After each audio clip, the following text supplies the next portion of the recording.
To say good evening and welcome. I'm Rudy Davis. This is my wife, Jeanie. We're both naturopathic doctors. We've been helping people to find a really good path to health for over 20 years. So we've had a lot of experience, had a lot of interesting things that we've learned, and we're going to share all those things with you in depth as much as we can and try to keep it as simple as we can. Gonna try. We're going to try. Are you ready? We're going to take a look at a diet. It's actually an incredible diet. I don't like the thought of a diet, but this is an incredible diet purposely designed by God. And you're going to see why it is we've given this subject matter this title. You notice the foods? Aren't they incredible? They are absolutely beautiful. Not only beautiful, but they're very good tasting. And left in this natural state that they're in, they're fantastic for you. So let's take a look at something. Cancer deaths worldwide. In the year 2008, there was 7.6 million. 2010, 8.9 million. If you just look at it, do you see an increase? Is it getting worse? So then what we're doing isn't benefiting people. That means what we're doing as a society, as a nation. If you take a look at diabetes, for instance, the same type of statistics, 220 million in 2008, but 366 million 2010. That is a large increase, and the diabetes is just, it seems to be on a rampage.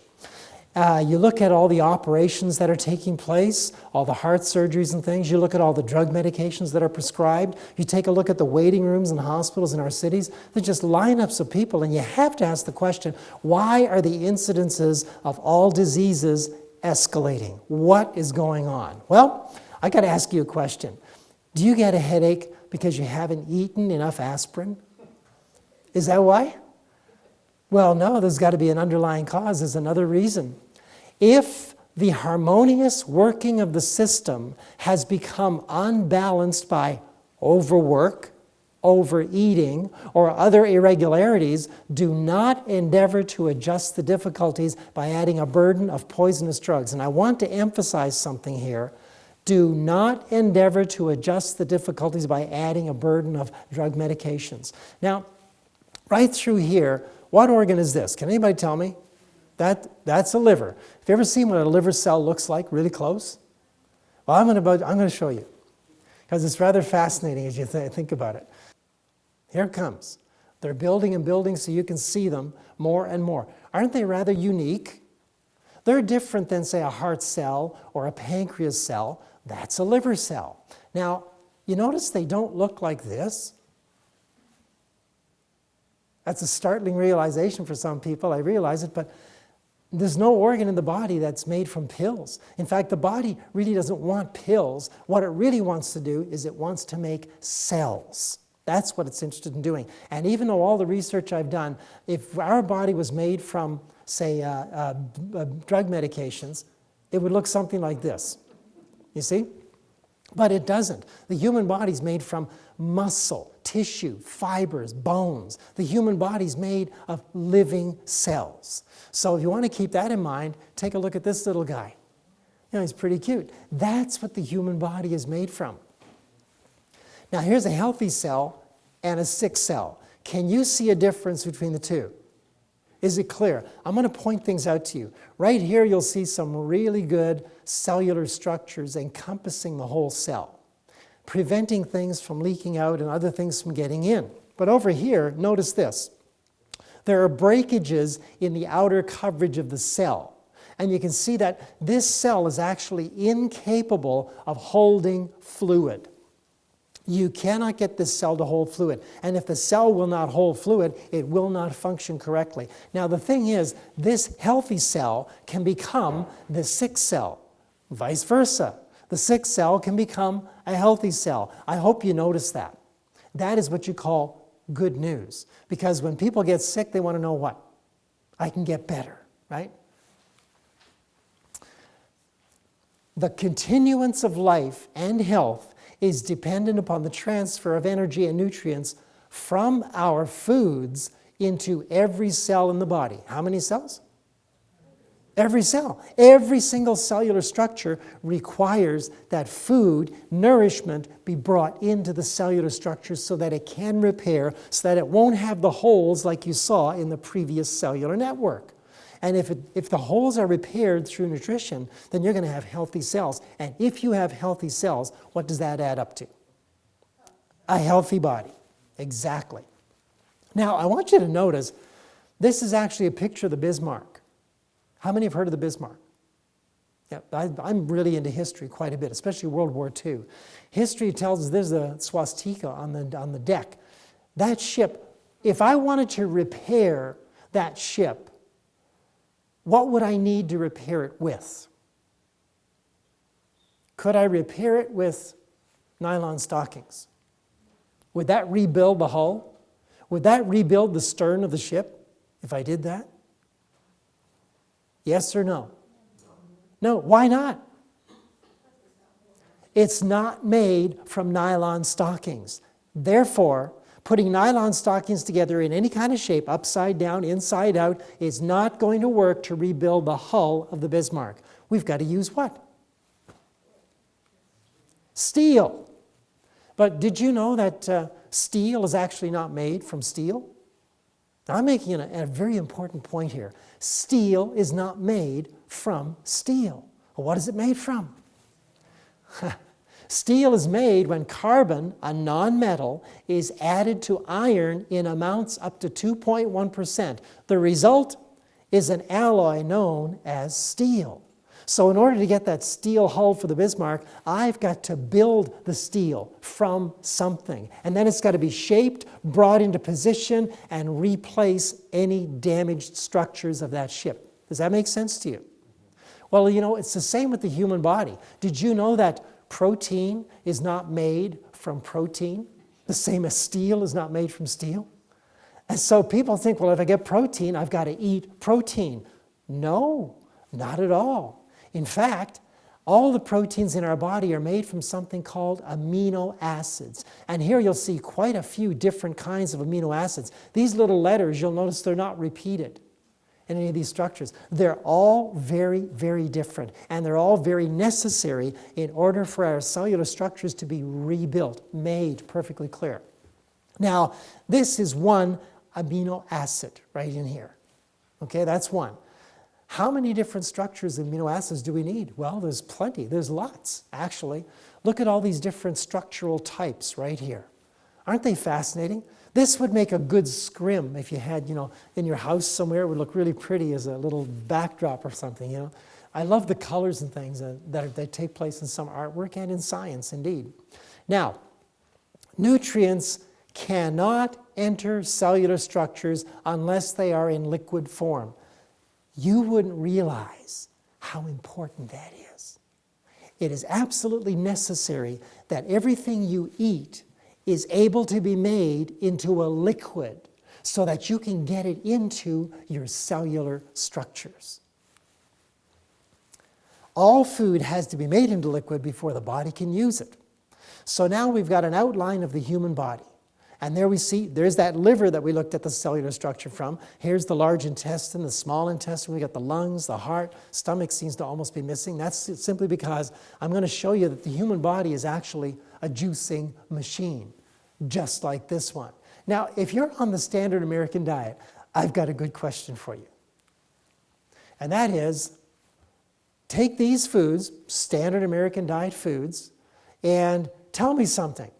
If I took these foods and I put them through the juicer, how much juice could I get out of these foods? Any guesses? None. Well, even if you got some juice out of it, would you eat it? And I always ask, why not? How come you're not eating it? You do eat the burger and you eat the chicken, but you wouldn't juice it and drink it? It's the same thing you're putting into your body. But your body's saying, I don't want those because I can't juice them. What is your body? Well, if you have teeth and a digestive system like this cat, you could eat those foods and they would go through your system in anywhere from 3 to 4 hours. They'd all be out and digested. The lion has 12 times more stomach acid than a human being. And if you put food down in big chunks, it is gone. I mean, the acid just boom, boom, boom, boom, boom, eats it all up, and it's gone. But we don't have that kind of a digestive system. Our system works quite differently. God gave us some special foods to eat. And God said, behold, I've given you every herb bearing seed which is upon the face of all the earth, and every tree in the which is the fruit of a tree yielding seed. To you it shall be for meat, as it says here, but actually that word can be translated into food. For you it's food. Think maybe God knew that we were a juicing machine and needed foods that could be juiced? Well, let's just see. Does that look good to you? Because I'll tell you, that makes me hungry at any time of day when I look at that. Because those are real foods made for the human body. They're absolutely delicious and very, very necessary. Again and again, I have been shown that God is trying to lead us back, step by step, to his original design, that man should subsist upon the natural products of the earth. Among those who are waiting for the coming of the Lord, meat eating will eventually be done away. Flesh will cease to form a part of their diet. I think that's an important statement. Wow. That's from 21 Manuscript Releases 286. It says, let our people in Australia discard all unwholesome recipes and learn how to live healthfully in accordance with the directions God has given. Let them impart this knowledge as they would Bible instruction. Let them preserve the health and increase the strength by avoiding the large amount of cooking which has filled the world with chronic invalids. We are coming to the time when recipes for cooking will not be needed, for God's people will learn that the food God gave Adam in his sinless state is the best for keeping the body in a sinless state. Manuscript Releases, Volume 21, page 286, paragraph 3. And there's quite a bit of really interesting information in the Manuscript Releases for anybody who's very interested. Read them, grab the information from them, and apply them to your life. It will really add to your health and your longevity, by the way. Again and again, I have been shown that God is trying to lead us back, step by step. That's an important statement. Step by step to his original design that man should subsist upon the natural products of the earth. Natural products are not hamburgers. It's not pizza. Natural products of the earth are things that grow and need very little processing in order for us to consume them and enjoy them. Now this right here, this is a protein in meat. It's a muscle structure, actually.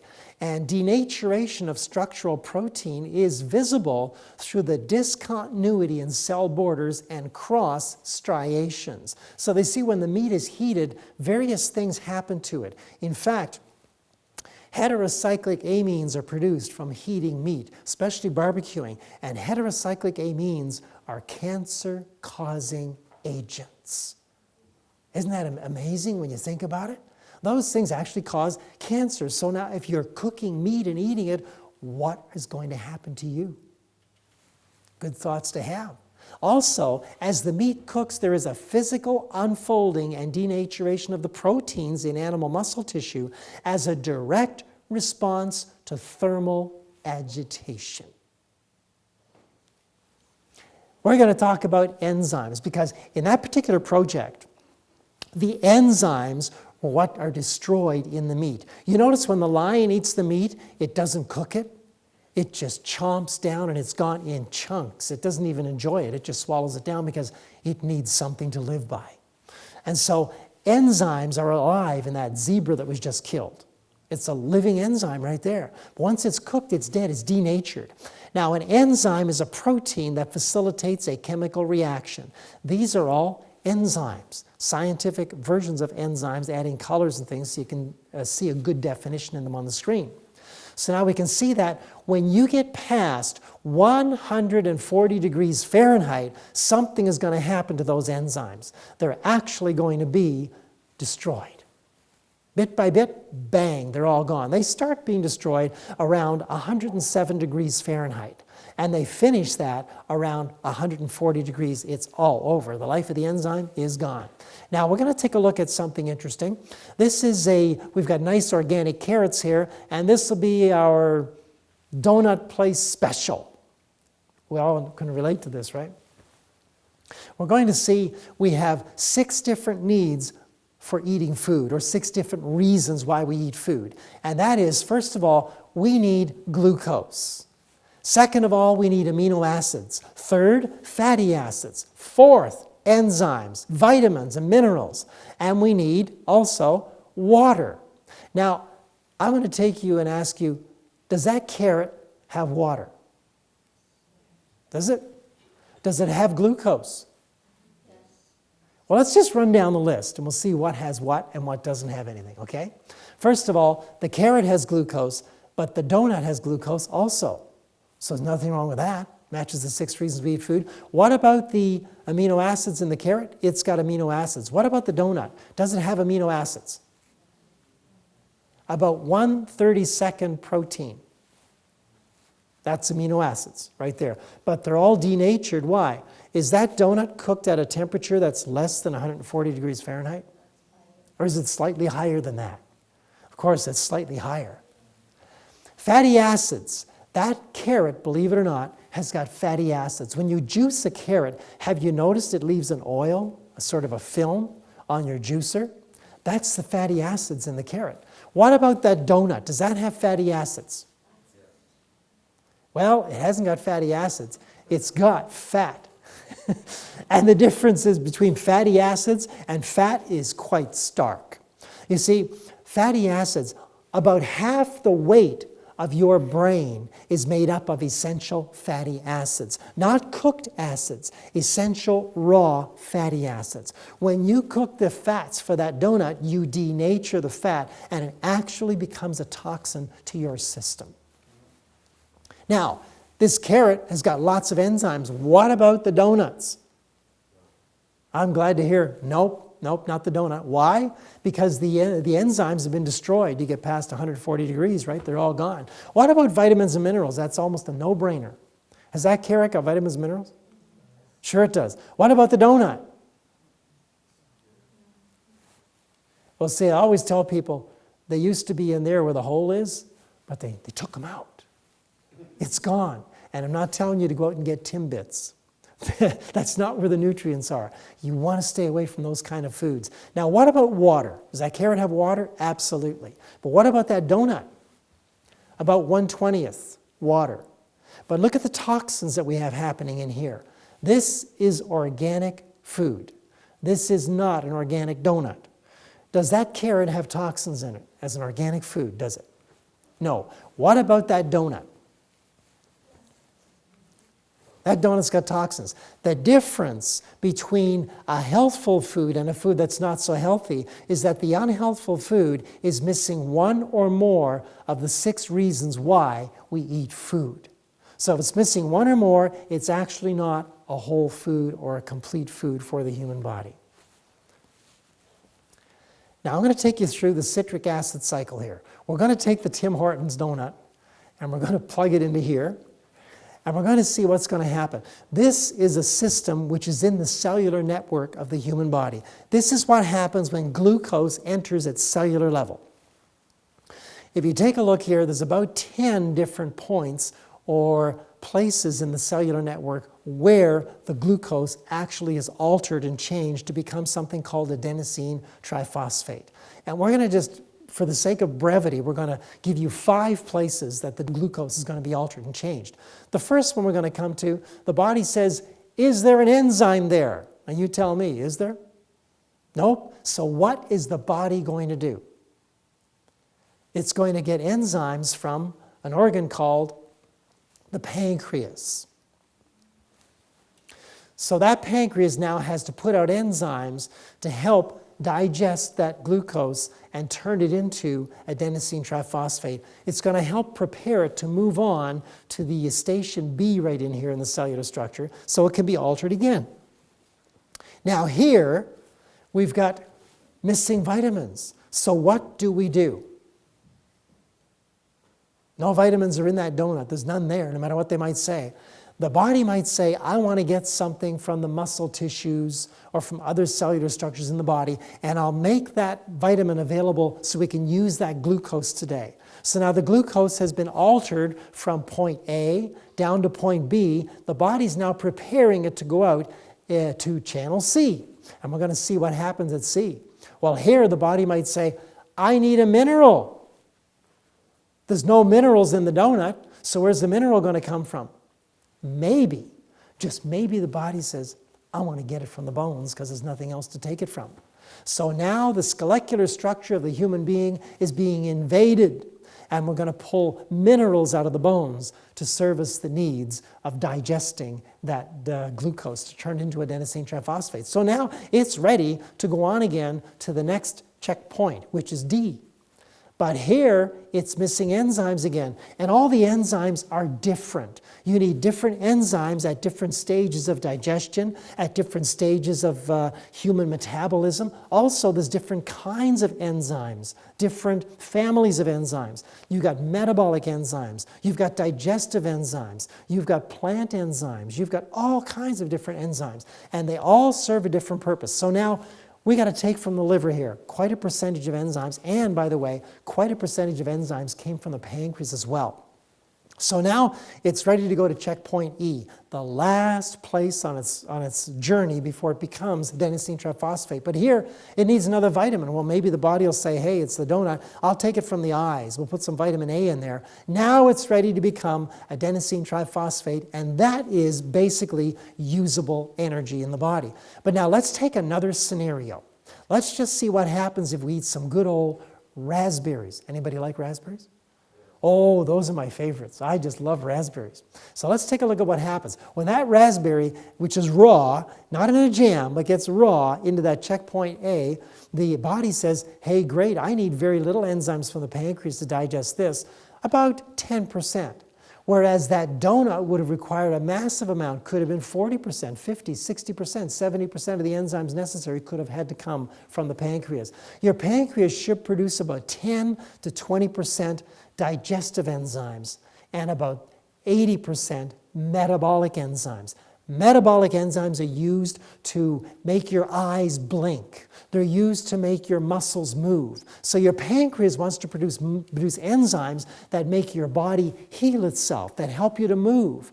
Whenever anybody is not having good success with their health, I always like to find out how much is their raw food, their fresh food, compared to the cooked food.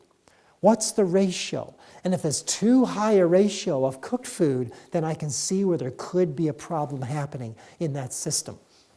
So now, since there's very little enzymes required, that raspberry is ready to move on to station B. Now you may notice it doesn't need anything, any vitamins from the muscle tissues, because they came with the tissue itself, or with the raspberries itself. So now we see it's gone on, and it needs a mineral here. Well, it won't need to take anything from the bones. It may need a little bit of something from the liver, though, but not very much. Now, it's ready to go. You notice the difference in that? That is huge, because now there's no strain on the body to digest that raspberry like there was when you ate the donut. And so we have to think about those things as we prepare our foods. It causes us to either become acidic or alkaline, depending on what we eat. So on the bottom end of the scale, we've got a 1, which is really acidic. And on the top of the scale, this is the pH scale, we've got about a 14, which is really acidic. In the middle, you've got your 7 to 8, which is your healthful range. Now, if you're going to be eating foods of the standard American diet, then you're heading down toward the acid side of the pH scale. But if you're eating the foods that God designed for you to have, then you're heading more towards the alkaline side of things, which is putting you more in a state of health. Disease doesn't set up in the human system until the cellular pH becomes below 7. Now, if you inherit a weak kidney, then it could show up in your kidney area when you start doing things wrong. Too much of the wrong foods coming in will produce a really strong reaction to a person who's weak in that area. If you have a weak heart, if you've inherited that, that is going to happen, that you're going to have a weak heart. If you get a weak liver, you get weak bowels, it's all the same thing. The toxins always show up in whatever area is the weakest, whatever you've inherited is the weakest. But that doesn't mean that that organ has to stay in a weakened state. That organ can be rebuilt totally. So now what kind of diseases would set up when our cellular structures become lower than 7? Well, it could be heart disease, could be diabetes, could be osteoporosis, could be high blood pressure. Those are very common things. And whenever I tell people that come into my office, look, what are you eating? Oh, well, I'm eating fish. Like fish is good. I say, you're eating fish? You got to stop that stuff. Your high blood pressure, your arthritis, everything, the fish is causing that. And they'll go, huh, how could that be? We've eaten this all our life. You're going to see how that is. It is absolutely incredible. But it's hard for people to wrap their minds around that. How could this be wrong for us? Well, here's how you can gauge. Are you well or are you sick? And if you're sick, then in order to get the results you've never had, you've got to do the things you've never done. If it's requiring changing the diet, then that's what you need to do. So now these things, if you will notice, if you're heading toward this side, you're heading toward death. But if you're heading toward this side, you're heading toward life. Cancer doesn't set up in the cellular structures until the cellular pH is 5.7 or lower. That doesn't mean if your cellular pH is below 5.7 that you have cancer. It just means that if you do get cancer, it's going to spread fast. That's all that means. Let me ask you a question. If you wanted to live in this beautiful French village, and you see all where it is right around the sea, and they have all the vineyards growing there, it's actually very, very pretty. Notice all the houses and special restaurants, and they serve a lot of really good food at some of these places. Now, if that was an absolutely perfect place that you just love to be, then would you have to abide by the rules that govern that place? Would you? Or would you not? What would happen if you went to live in that place that you really wanted to live in, but you didn't want to obey the rules? What would happen to you eventually? You'd be kicked out. You'd be asked to leave. But you say, but I wanted to be here. But they say, but you're not obeying the laws, so you can't be here. You know it is the same with our health. Many people want to be healthy. They want to arrive at that perfect state, but they don't want to do the things that cause health. And if you are not obeying the laws of health, then you're going to be obeying the laws of death. Disobedience to the laws of life automatically places you under the laws of death. Does that make sense to you? Make sense? Okay, so if you disobey one, you're automatically in the other by default. So in order for you to have a healthy, long life, what you have to do is obey the laws that lead to life, and you'll be taken care of nicely. But if you don't obey those laws, you are naturally placed under the laws of death. There is only one choice or another. I'm going to get Jeanie up here. It's her turn to share some things with you. Okay, so you guys have learned about foods that will make our bodies acidic and foods that will make our bodies alkaline. What I'd like to do with you is show you some of the nutritional studies that have been done which verify the things that Rudy has been showing you. And I find these very interesting. The first one I want to show you is Dr. Pottinger's cats. How many of you have heard of Dr. Pottinger? Anybody heard of Dr. Pottinger? Nobody's heard of Dr. Pottinger? He was a medical doctor that lived around, or did these experiments rather, around the 1940s. And he took a group of cats, he took about 900 cats, and divided them up into several groups, and he watched to see what effect nutritional variations would have on their health. And here's some of the things that he found. One group of cats was fed a diet of 2/3 raw meat 1/3 raw milk, and cod liver oil. So those were the raw food cats. The second group was fed a diet of 2/3 cooked meat, 1/3 raw milk, and cod liver oil. So the difference between the two diets is one had 2/3 raw meat, the other had their meat cooked. And let's see what took place. Okay, the cats that were fed the all raw diet were healthy, while the cats that were fed the cooked meat diet developed various health problems. By the end of the first generation, the cats started to develop degenerative diseases and became quite lazy. By the end of the second generation, the cats had developed degenerative diseases by midlife and started losing their coordination. Second generation. By the end of the third generation, the cats had developed degenerative diseases very early in life, and some were born blind and weak and had a much shorter lifespan. Many of the third generation cats couldn't even produce offspring. There was an abundance of parasites and vermin, while skin diseases and allergies increased from an incidence of 5% in normal cats to over 90% in the third generation of deficient cats. Isn't that incredible? Only 5% in normal cats, but over 90% was the increase by the third generation in these deficient cats. Kittens of the third generation did not survive 6 months. Bones became soft and pliable, and the cats suffered from adverse personality changes. Males became docile, while females became more aggressive. And actually, 3 of those females were named tiger, cobra, and rattlesnake. And that will give you some idea of their personality. Isn't that incredible? So those females became very aggressive. They were actually dangerous to handle. It was quite amazing. The cats eating the predominantly cooked food diet suffered from most of the degenerative diseases encountered in human medicine and died out totally by the 4th generation. I want you to keep in mind that the difference only was that the one diet had cooked meat, 2/3 cooked. The other diet the cats were getting was completely raw. That was the only difference between them. One group had their meat cooked, the other had their meat raw. To me, that was incredible when I saw what took place when the predominant portion of the diet came from cooked food. That was amazing. Well, let's carry on, because he did some further studies. Another study that was dubbed the milk study. Okay, the cats were fed 2/3 milk and 1/3 meat. All groups were fed raw meat.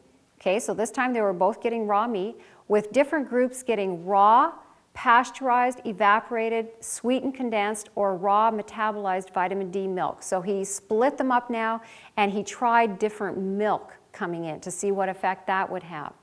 The cats on raw milk were the healthiest, while the rest exhibited varying degrees of health problems similar to the previous cooked meat study. And let's take a look at what some of those were. So this time they're all getting raw meat, but the different groups are getting their milk either in raw or some form of a cooked, pasteurized, condensed, sweetened, condensed, so forth, okay? And here's what happened on that study. Cats fed pasteurized milk show skeletal changes, lessened reproductive efficiency, and their kittens present progressive constitutional and respiratory problems, as is evident in the cats eating cooked meats. Cats fed evaporated milk show even more damage than their pasteurized counterparts, while the most deficiencies occur among those fed sweetened condensed milk. Isn't that incredible? These cats exhibit severe skeletal deformities. They show extreme irritability and pace back and forth in their pens nervously. Isn't that amazing? Just from changing to different forms of cooked milk. So we can see what Rudy was talking about earlier. You can see what happens when we start to denature our food. Denaturing our food is when we start to heat it. And again, we want to make it really clear, we don't advocate 100% raw food diet. That's not what we're about. But what we do like to encourage people is to consume more raw food in their diet. Make the predominant portion of your diet coming from raw foods rather than the predominant portion coming from denatured, devitalized foods. And you can see from the animal studies why that's so important. Let's take a look now. Dr. Pottinger, he also did experiments on guinea pigs. And this is very interesting. A group of guinea pigs was initially fed a diet of rolled and cracked grain with supplements of cod liver oil and field-dried alfalfa. Okay, this was field-dried alfalfa. Soon, they showed loss of hair, paralysis, and high rate of litter mortality. Diarrhea, pneumonia, and other deficiency symptoms increased. When fresh-cut green feed, this was grass that was cut after sundown, sacked, and delivered before sunrise, was introduced into their diet, the guinea pigs showed remarkable improvement. Infant mortality decreased and the animals became huskier. No new cases of paralysis developed, and the alopecia, that's the baldness, lessened, though it did not disappear entirely. So they didn't progress. They sort of stopped and halted in the disease process. It didn't continue, okay? But watch what took place here. A few of the guinea pigs with severe diarrhea and loss of hair were allowed to run outside the pens to feed on growing grass and weeds. In less than 30 days, these foraging animals showed even greater improvement than those receiving cut greens inside the pens. Their diarrhea stopped. Their hair returned with a soft, shiny, velvety texture. They were healed and became well. When they were placed back inside the pens, they showed no further signs of gastrointestinal upset or other ailments. So Dr. Pottinger was quite puzzled at what had taken place here, because when they gave the earlier group the greens that had been cut after sundown, fresh greens, cut, sacked after sundown, and then brought and delivered and given to the guinea pigs before it had a chance to be out in the sun, they halted their disease process, but they didn't return to health. But these animals that actually were able to get outside and feed on the growing greens and grasses outside, they became well. So he was puzzled as to what took place there. Looking for an explanation for this more dramatic improvement in the guinea pigs feeding on the fresh growing grass and weeds, we noticed that when we put our arms inside the sacks of cut grass, the temperature inside was warmer than the temperature outside by 5 to 30 degrees. Interesting. This suggests that the sacked cut grass becomes semi-cooked and that important substances are at least partly destroyed. Isn't that amazing that such a small temperature difference could make such a large difference to the health of those animals? That was amazing to me when I came across that study. I thought that was incredible. So Dr. Pottinger's guinea pigs, they show us that even small variations of heat are actually starting to already destroy very important nutrients that we need. Sir Robert McCarson, he did a very interesting experiment here. When he fed monkeys in India their usual diet cooked rather than raw, he discovered that all of the animals developed colitis, and their autopsies revealed gastric and intestinal ulcers just from cooking their food. Very interesting. This one here is very interesting. O. Steiner in Switzerland, he cooked the food his healthy guinea pigs had been eating raw, and look at what they developed. Anemia, scurvy, goiter, dental cavities, malfunctions of the salivary glands, and when he added pasteurized milk to their daily fare, they developed arthritis as well. Isn't that interesting? What happened from cooking the food, what happened from giving them the denatured milk on top of it. Very, very interesting. This comes from Testimonies, Volume 3. Very important statement here that says, one of the strongest temptations that man has to meet is upon the point of appetite. It cannot be to the glory of God for his children to have sickly bodies or dwarfed minds. To indulge the taste at the expense of health is a wicked abuse of the senses. Those who engage in any species of intemperance, either in eating or drinking, waste their physical energies and weaken moral powers. Very, very important. We need to understand that, especially as we are nearing the close of time, that we are to live to glorify God, That is part of the third angel's message. Fear God and give glory to Him, for the hour of His judgment has come.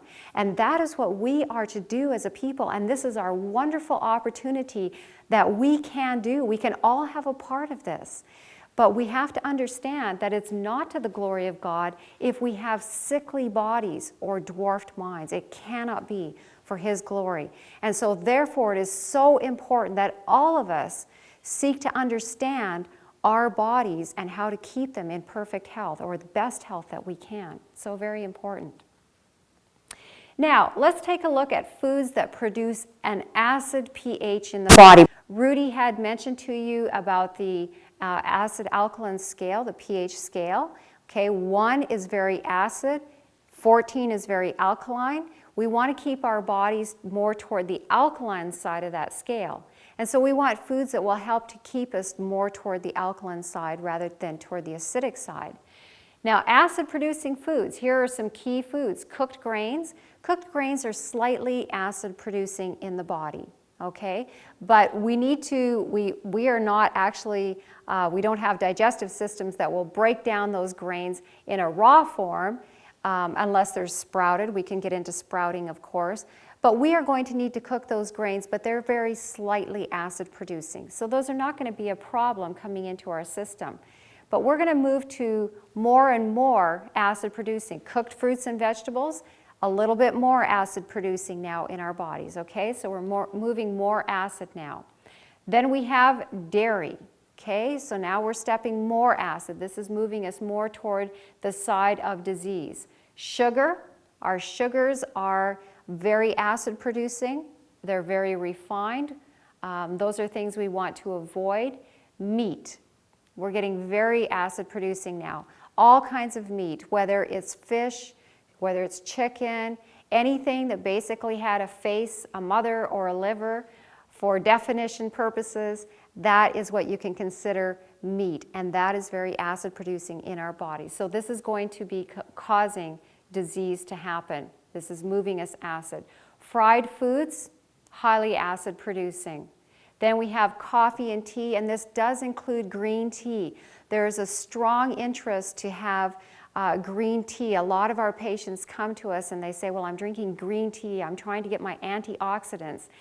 But green tea is acid-producing. Green tea has as much caffeine as our other forms of tea, our black tea and our white tea, and all of those are harmful to the body. If you want to drink a tea, have an herbal tea, something like a chamomile or peppermint or something like that, which won't be harmful to your body. But green tea is something that should be avoided. Now, if you want antioxidants, great place to get your antioxidants, all of your berries. So that would be a much better place without putting something in that would be harmful, okay? Then we have salt. Now, we need a little bit of salt. But we need to be careful on the amount that we're getting. Alcohol, very acid-producing. Drugs and medications, those are very acid-producing. And tobacco. So those are all extremely acid-producing in our bodies. So that will give you sort of a broad idea of what the acid-producing foods are. Let's look at foods now that move our bodies more toward the alkaline side of the pH scale. So these are foods now that are going to help our bodies regain their health if we've lost it. Raw fruits, wonderful for helping to move our bodies more alkaline. Dried fruits, again, we're going to talk about this very shortly, the dried fruits here, a little bit more. Raw vegetables, frozen fruits and vegetables, and again, we're going to talk about this a bit more, but frozen fruits and vegetables, these will be ideally the fruits and vegetables that you have done yourself. You know the quality then of what you have frozen, and so you will know that it's going to help move your body more alkaline. A lot of times the commercial things that we're buying are done in such mass quantity and they're not done carefully, and so they can actually move us more toward the acid side of the scale. Lightly steamed fruits and vegetables, we'll talk about that shortly. Raw nuts and raw seeds. So these are wonderful for helping move our bodies toward a more alkaline pH, helping to regain health in our systems. And sprouted grains, of course, that we mentioned earlier, if we want to sprout our grains, that as well will help move us to an alkaline pH. This comes from 9 Testimonies, page 153. Those who have received instruction regarding the evils of the use of flesh foods, tea and coffee, and rich, unhealthful food preparations, and who are determined to make a covenant with God by sacrifice, will not continue to indulge their appetite for food that they know to be unhealthful. God demands that the appetites be cleansed and that self-denial be practiced in regard to those things which are not good. This is a work that will have to be done before His people can stand before Him, a perfected people. Amazing, very sobering as we think about those words there. A covenant with God by sacrifice. And that is something that speaks to all of us. We need to make that covenant with God to commit to denying the appetite for those things that we know, that we've learned, that are not healthful for us. The only perfectly safe course to pursue is to stand firmly on the side of temperance and not venture in the path of danger. So let's take a look now at something called the hierarchy of food preparation. This comes from most of the information is from Dr. Joel Robbins. He's a medical doctor, doctor of chiropractic, and a naturopathic doctor as well. And this is some very interesting information that shows us where the best place is to get our nutrients from.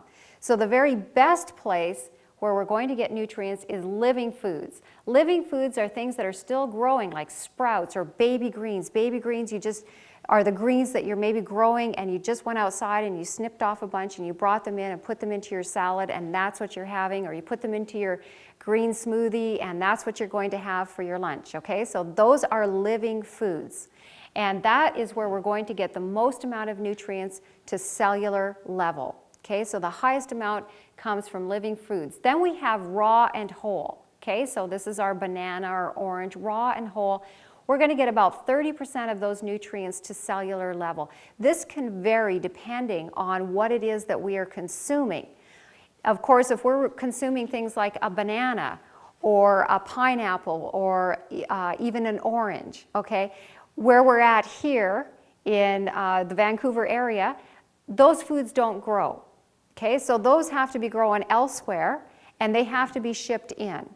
So obviously there's going to be a process of time from when that food was picked, and it's got to be picked on one end, it's got to be stored, then it's got to be transported, and then it comes to, likely a big food wholesaler, and then it's going to go to a distributor, and it's eventually going to get to the retailer, and then eventually you're going to come into the store and it's going to be there on the shelf, and you're going to buy it and you take it home, and you probably don't consume it right away.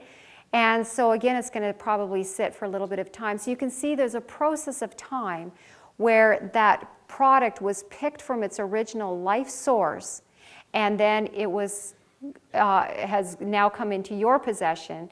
There's been that process of time that's taken place where nutrition has started to deteriorate, okay? So the longer something is separated from its life source, the more nutritional loss that there is going to be.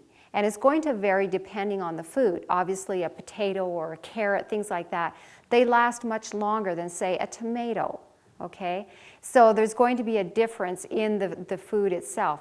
But the things that we can grow and pick and consume immediately, or things that we can get locally, are going to have a much higher nutritional value. So again, this percentage can vary depending what it is. If you went out and picked that tomato, for instance, from your garden and brought that in and put that into a salad, that's going to be wonderful. That's going to be up here with living foods. You just went out and picked it and you're consuming it. So the nutrients have not had a process in which they've deteriorated, okay? So raw and whole. Then we have juiced and consumed immediately. So here's where we're going to run the carrots through the juicer, and then we're going to drink that juice down right away. It's not going to sit for a length of time. We're going to get about 90% of those nutrients to our cells. That's incredible. So this is very much like intravenous feeding. We're going to take that food into our body, About 90% of it's going to get into our cells, and it goes in very rapidly. Juice is absorbed within about 20 minutes, 30 minutes, depending on the quantity, and of course if you've strained it well to get the fiber out. So these nutrients are going to get rapidly into our cells. This is something that's very important for anyone that would like more energy. Is there anyone that wouldn't like more energy? Put your hand up. No hands went up. Okay, I'm glad. I've asked this many times over the years, and I actually did have one woman in one of our seminars that put her hand up and said, no, I don't want any more energy. I was amazed. I thought, well, I'll take yours then. I would like to have extra energy. Most people I know would like more energy. And if you would like more energy, drink fresh juice. Add that to your daily program, because you're putting all of that nutrition in and it's going rapidly into your cells. And you will find in a very short time, many of our patients within a week come back to us and they say, I cannot believe the energy that I have. I am so full of energy that I don't know what to do with myself. We've had people tell us that. So that is something that can be done quite easily. Dehydrated or dried, here I would like to recommend that you would only buy the organic or dehydrate yourself, okay? Reason being is because with dehydrated foods, they will usually use things like sulfites when they dehydrate them. And sulfites help to keep the color, and they also help to keep the flexibility of whatever has been dehydrated. How many of you have seen apricots that are dehydrated commercially? Have you seen apricots that are dehydrated? Okay. What do they look like? It's okay, you can talk to me. What do they look like? They're nice and orange, aren't they? And they're very soft. And that's the way we like it, because when we buy a fresh apricot, it's nice and orange and it's nice and soft. And we want our dried food to look just like the fresh food, don't we? Okay. How many of you have seen the organic dried apricots? Anyone seen them? Yeah? What do they look like? Dark, they're brown, okay? They don't look pretty, so most people walk by because they don't look pretty and we want the pretty ones, okay? The reason that the others look nice and pretty is because they are using sulfites, and sulfites are cancer causing. So buy your dehydrated foods organic or do them yourself. Doing them yourself, you know what you're doing to that food and you know the quality of it. Here we're going to lose about 2 to 5% of the nutritional value. So there's really not a large nutritional loss. This is a very good food to be consuming. Then we have frozen, okay? So ideally, this is something that you went and picked from your garden, minimal processing, and you put it straight away to the freezer, okay? We're going to lose anywhere from between 5 to 30% of the nutritional value of that food, 5 to 30%. The reason there is a variation there is because it is going to depend on what you did to that food after you picked it. So if you went and picked those green beans and you brought them in, but you left them sitting there on your counter for a day or so until you got to them and had a chance to wash them and get them all done up for the freezer, there's going to be nutritional loss that has taken place. So the sooner that you can get it into the freezer, the better.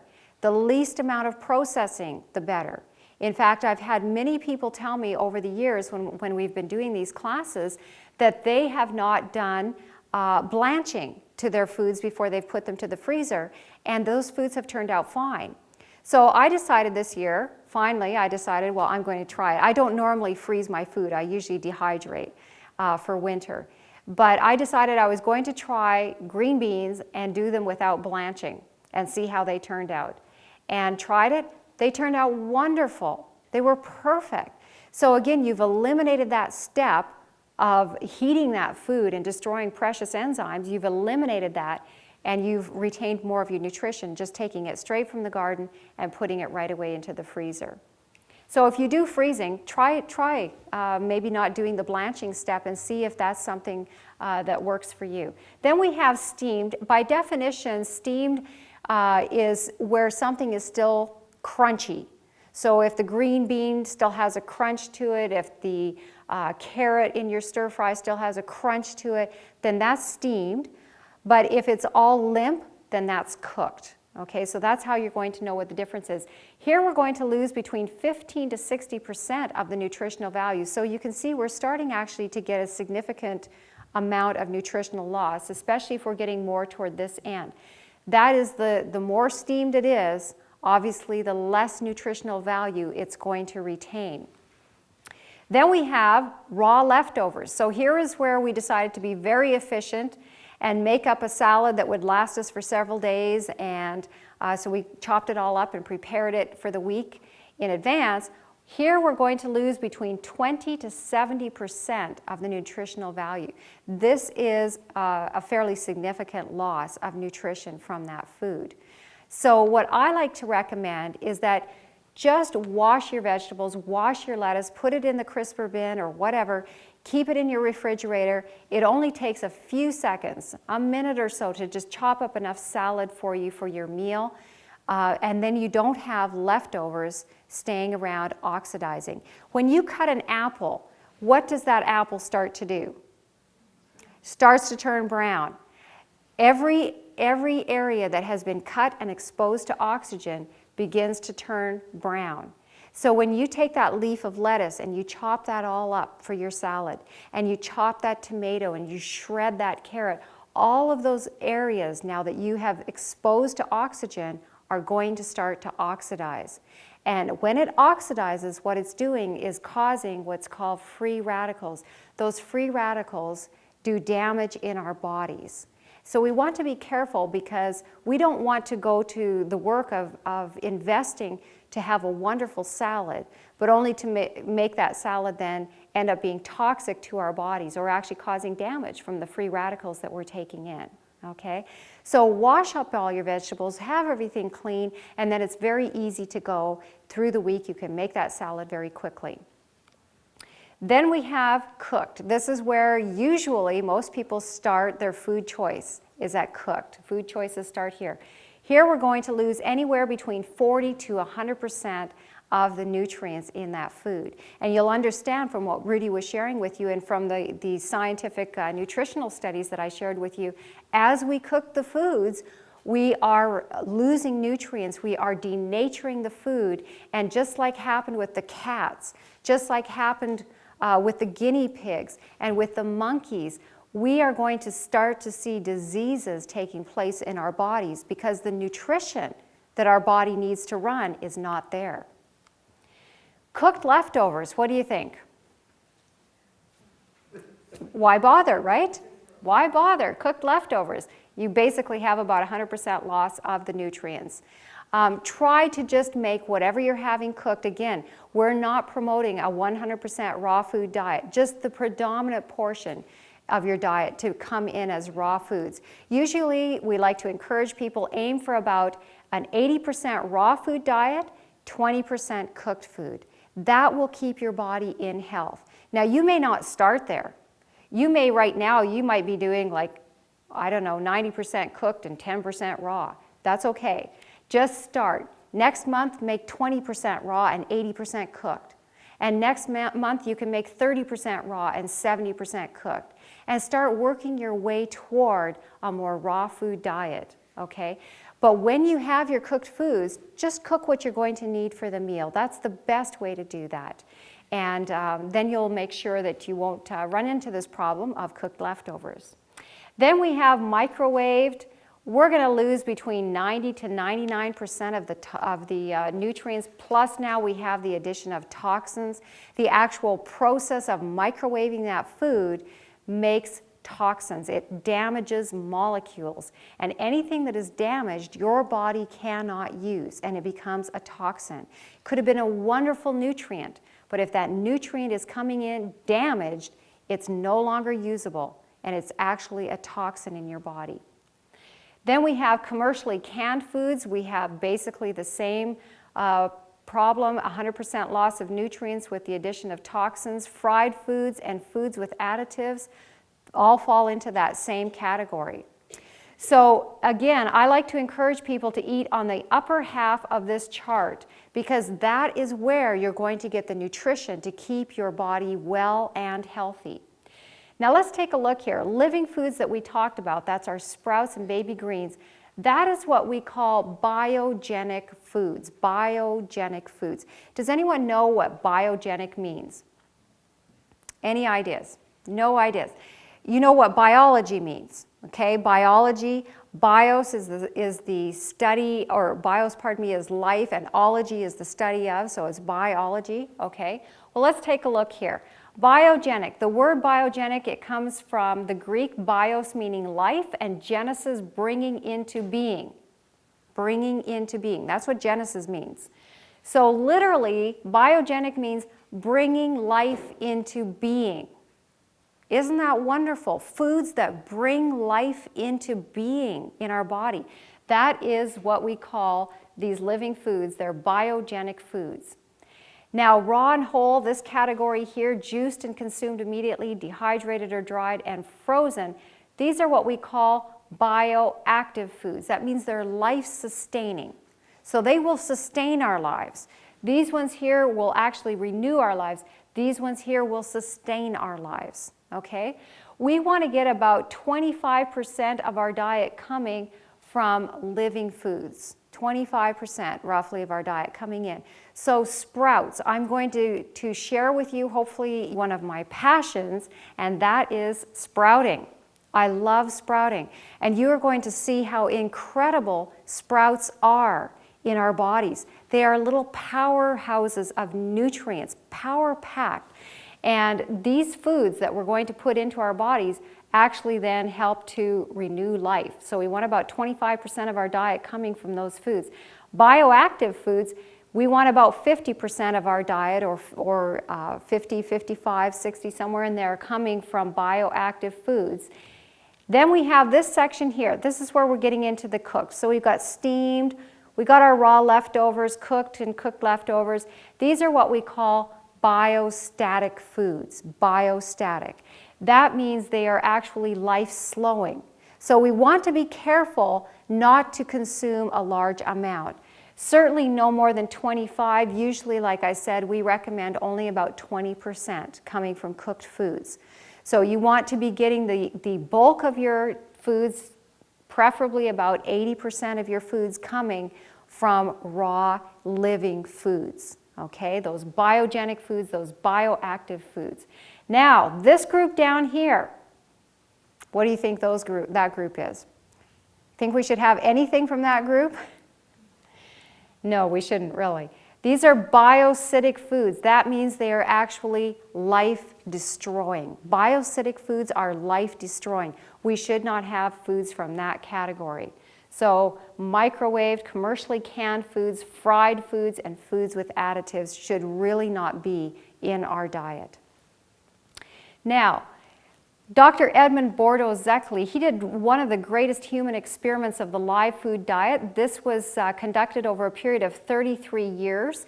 He evaluated more than 123,000 people that were on this diet that I was just talking to you about, where they were getting about 25% coming from their biogenic foods, and they were getting about 50% or a little bit more coming from bioactive foods. And he found amazing results in benefiting the quality of people's health compared to the control group. That was quite something that he found with the people on that. That was over 33 years. Some other interesting statements that have been made.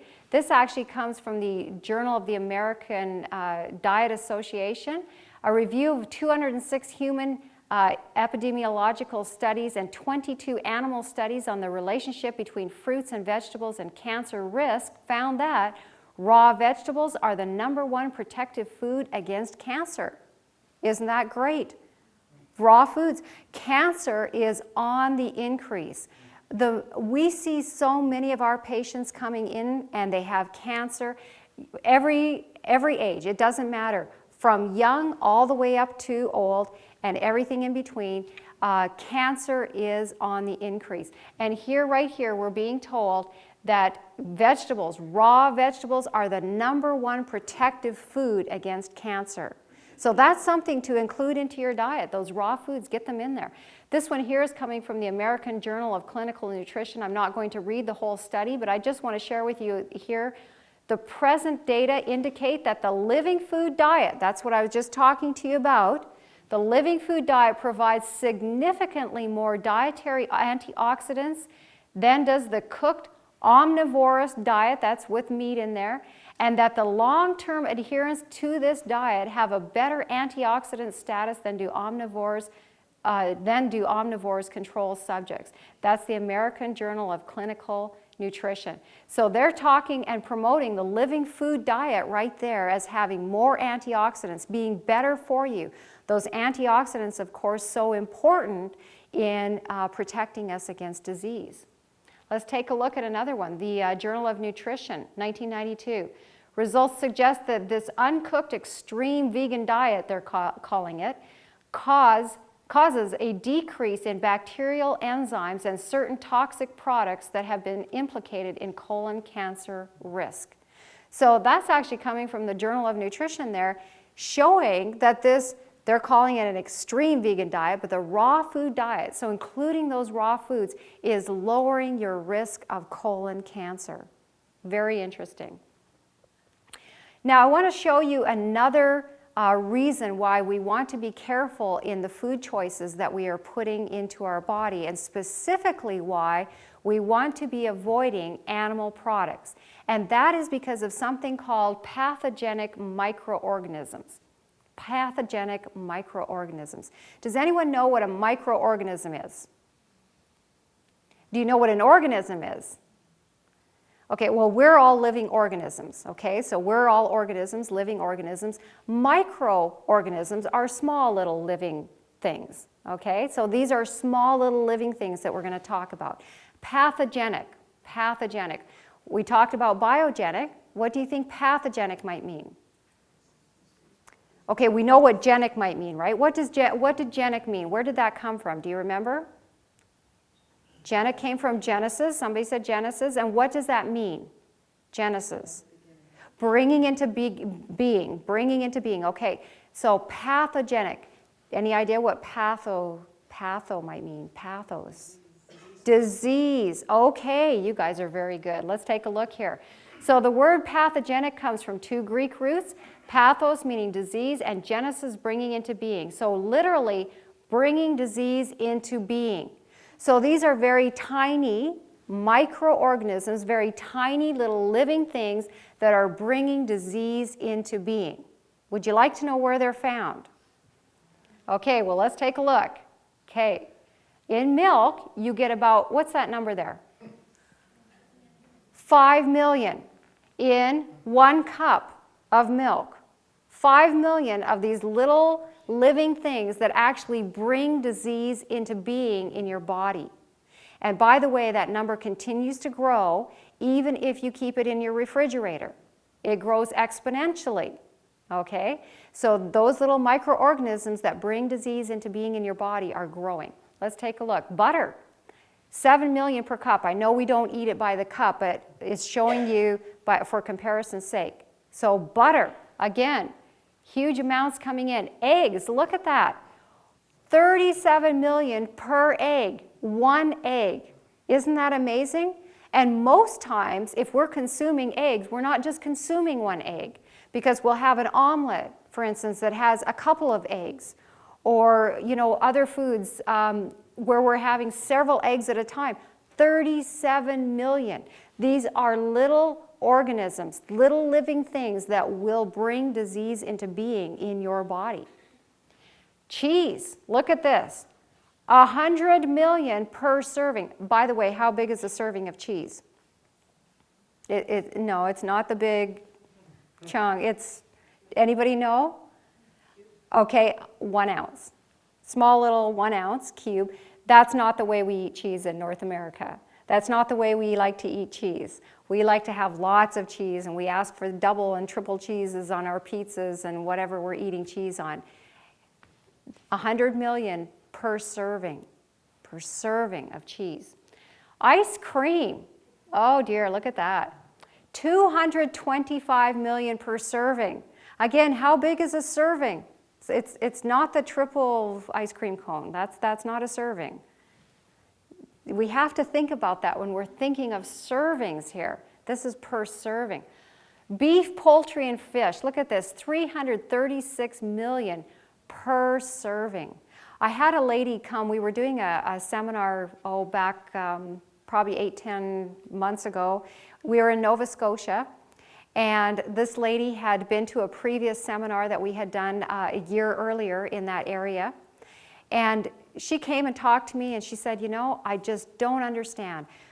When you guys came last, she said, I switched and I went onto a really good diet. And she said, I sleep well. I've always slept really well. And I felt so good on this diet and everything. And she said, my daughter came home. Just the other day, my daughter came home. And my daughter asked me to make whatever, I don't remember what the dish was. It was something with meat. And she said, my daughter asked me to make this dish for her. And so I said, okay, I would make it for her. And so I made this dish for her. And she was eating, and she said, oh, Mom, come have some with me. And so eventually, enough pleading, and Mom decided, okay, she would have some of this. And so she said, you know, I didn't just have one serving. I actually had 3 servings of whatever this meat dish was. And she said, and I went to bed that night, and she said, I laid there wide awake the whole night. And I don't understand why, because I sleep so good all the time. Why should that have happened? And I said, I know why that happened. You cleaned up your body for a whole year. You did everything really good. And your body was so happy and so thrilled. And all of a sudden, in one shot, bang, you threw in 3 times that amount of disease-producing microorganisms. Boom, almost a billion of these guys came in, and your whole system had to rev up to start defending you. So your whole metabolism was revved up. And she said, I never thought about it. All of those disease-producing microorganisms coming into the body. When our bodies are flooded with these little organisms, our immune system is constantly fighting and working to protect us. So that was quite something. Now, the average American meal, one meal has anywhere from 750 million to 1 billion of these disease-producing microorganisms per meal. Isn't that amazing? How many times per day do we normally eat? We're usually eating at least twice and sometimes 3 times. So think about the numbers of these disease-producing microorganisms coming in. Is it any wonder that we are seeing such disease taking place in our societies right now? Is it any wonder? Because we are pouring these microorganisms in by the billions. I want to show you the average vegan meal. 500 per meal. Well, that's not 500,000, that's 500, just a straight 500 per meal. You're going to get a few coming in because they're going to be on, you know, the leaves of lettuce and the tomato and things like that. But you're not going to get them in quantities. These kind of quantities, 500 per meal, your immune system can deal with that. Your body is meant to deal with that, is made to deal with that, designed to deal with that. But it cannot handle this kind coming in. It cannot handle billions of them coming in. And in time, they start to make our bodies sick. So, and there's the reference for that particular study. From Christ's Object Lessons, page 270, these thoughts are given to us. When the voice of God awakes the dead, he will come from the grave with the same appetites and passions, the same likes and dislikes that he cherished when living. God works no miracle to recreate a man who would not be recreated when he was granted every opportunity and provided with every facility. Christ's Object Lessons, page 270. God works no miracle to recreate us if we will not be recreated here and now with what he's given us. Very sobering.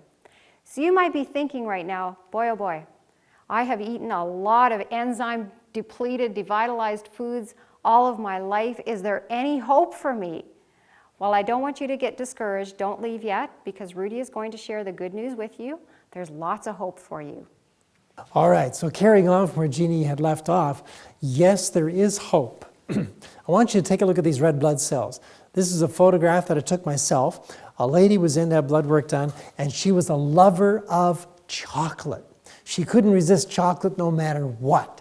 And so she said, You're not going to tell me to quit chocolate, are you? And I said, no, I don't want you to think about quitting anything. What I want you to focus on is this. Add good things to what you are doing. In the book of Romans, chapter 12, verse 21, the Apostle Paul said this, do not be overcome of evil, but overcome evil with good. And so we've applied that principle at the center. And guess what we found? It works. So this dear sister, she added all the good first in her meal, good amounts of it, and then she'd have the stuff that she wasn't quite wanting to give up. But I told her, don't think about quitting, because if you could quit, you would have. And if you find that you're not quitting or you're failing, you're going to become discouraged. That's not a good thing to do when you're trying to overcome things, is become discouraged. And that, by the way, that's the devil's favorite tool, discouragement. So don't be discouraged, I said, just add the good. Well, she was in to see me. You see all this right here? This is fungus in the blood. This will cause somebody to crave starches, crave the sugars, crave all the things that they shouldn't be having. And so when that happens, a person almost can't control themselves. They've got to have the sweet. She'd say, well, I'd be at the Christmas party and I would eat half the plate of chocolates, she'd say, at the Christmas party. So she followed the recommendations I give her, came back to see me in 2 months, and this is what happened. You notice the difference? There's the new blood, there's the old blood. Look at that. She said, I don't desire chocolates anymore. She said, I was at the Christmas party and everybody said, did you quit chocolates? And she said, no, I didn't quit. And they said, well, you haven't had any. She said, I didn't quit. I just lost my desire for them. Isn't that amazing? By adding the good and adding it first and foremost in her meal, she lost the desire. Gone. And she was thrilled herself. She'd also lost quite a bit of weight, energy levels coming right back up again. Beautiful. Another man, he had a lot of hemorrhoids, real problem. He had really poor liver function. He was losing minerals from his bones as well. And this is his blood work. And I have permission to show these slides, by the way, of their blood work. I always ask people for that. But he did the same thing. He decided to change his diet by adding good things. And in 2 months, he was back to see me. Look at the difference in his blood. There's the new blood, there's the old blood. Do you see a difference? That is absolutely amazing. And does this happen? This happens if you're a living human being, a living organism, your system replaces its cells on a regular basis. But you have to ask yourself, what kind of cells is my system replacing itself with? Because if the new cell is not as healthy as the old cell, or even if it's equal, it will still not produce perfect health. You want to be able to remake the cells into perfectly healthy cells. So then here's a man, he was in his early 70s. Notice up here, this is lung cancer. And there are his clavicles right up through there. This lung is eaten away. When he came into the office, he was sitting on the chair like this. He was given 3 weeks to live. And so the doctors basically sent him home. So he heard about us, came to see us, and put him on a very special diet, given 3 weeks to live. This man followed the diet to a T. And here's what happened in 6 weeks. Look at the lung. The cancer shrinking. His clavicles are still up a little bit, but he came back, he brought the x-ray back with him, and he was given 3 weeks to live, but this is 6 weeks and 2 days later. And this man is in the office, and he's almost breathing normally. And he says, well, what should I do now? I said, you keep doing what I gave you to do. And so he said, okay, so he'd get home, and wouldn't you know it, friends of his would come over to visit, or they'd call and say, I heard that this heals cancer and this heals cancer. Well, this brother, what he would do is he'd say, well, I'll check here. So he'd give me a call. And he'd say, well, my friend said this is good for cancer. What do you think? I said, what did I give you? He said, okay, I hear you. So he stopped calling me, and he would just do the diet that I gave him. And so when he did, he came back to see me. This will be 12 weeks now. Came back to see me, 12 weeks. Look at that. Totally healed. Given 3 weeks to live. What happens when you put in living food into the system? It's amazing how it responds. The body gets what it's desired, what it was made to have, and the body heals. Notice his clavicles. Instead of being like this now, breathing like this, he was like this. Early 70s. So is there hope? Absolutely. As long as you're breathing, there's hope. We don't know what the Lord is going to do. So we always tell people, come and see us. Come and see us. Now there's all three pictures lined up side by side, beginning to end. Look at that. Isn't that amazing? Totally amazing. Now, your body is like a garden. Does this soil look healthy? This is the actual picture. This is not a black and white picture. This is soil. See the green grass right over here? This is soil. Does that look healthy? Some people said yes. Some people are not gardeners in here maybe. I'll show you what healthy soil looks like. You see a difference? There's the healthy soil. The healthy soil, if you have just straight rock soil, a lot of gray soil, and you put a plant in, the plant can grow for a bit, but it can't get everything that it does need. But it'll send out its roots and up the leaves, but it only goes down so far. Unless that plant can reach good soil, it will stop growing. Now, it's very much, unless the roots of the plant can get into good soil, it will die. You can see the difference right over here illustrated in this little picture. Here's the grass really thin over here, but over here, it's really doing well.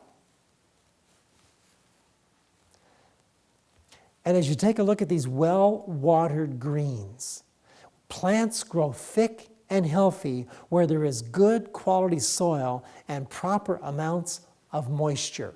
That's an important thing to consider, and we're going to get into some of that in some of these presentations. So you can see the roots. Here's a cutaway section of this grass. Look at those roots into that healthy soil. Your body is just like that. Your organs are like plants in a garden, and your blood is the soil. If you have a problem with your garden, do you just say, oh, well, that's just poor soil, there's nothing I can do about it? Or do you add nutrients to the soil, add minerals and things to the soil? What do? If you make the soil healthy, then your plants are going to be healthy. It's the same thing in the human body. If you make the blood healthy, then the organs are going to become healthy, because the blood brings in the nutrients to every single organ and it takes away the poisons. So if you've got really healthy blood, you've got a really healthy body. You can't have one without the other. Most people's blood is very, very toxic. So now the Lord said this to Moses, you must be careful to obey all the commands of the Lord your God, following his instructions in every detail. Stay on the path that the Lord your God has commanded you to follow. Then you will live long and prosperous lives in the land you are about to enter and occupy. That is a promise. And not many people get to claim that promise because they're living, and all this, I should say, they're dying outside of the laws of life. God gave us laws that were designed for our protection, our longevity, our way to have better, clearer minds, and all of these things you're going to learn more and more of as we go on and on in the lectures. So we hope you're going to be around for those things to take place. In the meantime, take a look at all these foods. Grains, fruits, nuts, and vegetables constitute the diet chosen for us by our Creator. These foods, prepared in as simple and natural a manner as possible, are the most healthful and nourishing. They impart a strength, a power of endurance, and a vigor of intellect that are not afforded by a more complex and stimulating diet. Remember Francis Pottinger's cats. Remember the guinea pigs. Remember all the tests that have been carried out. What does it tell you? What God gave in the beginning is the best for mankind, the very best. And now, here's a thought for you. You are what you choose. Don't those foods look good? Delicious. Hope you got a blessing out of this evening's presentation. Thank you.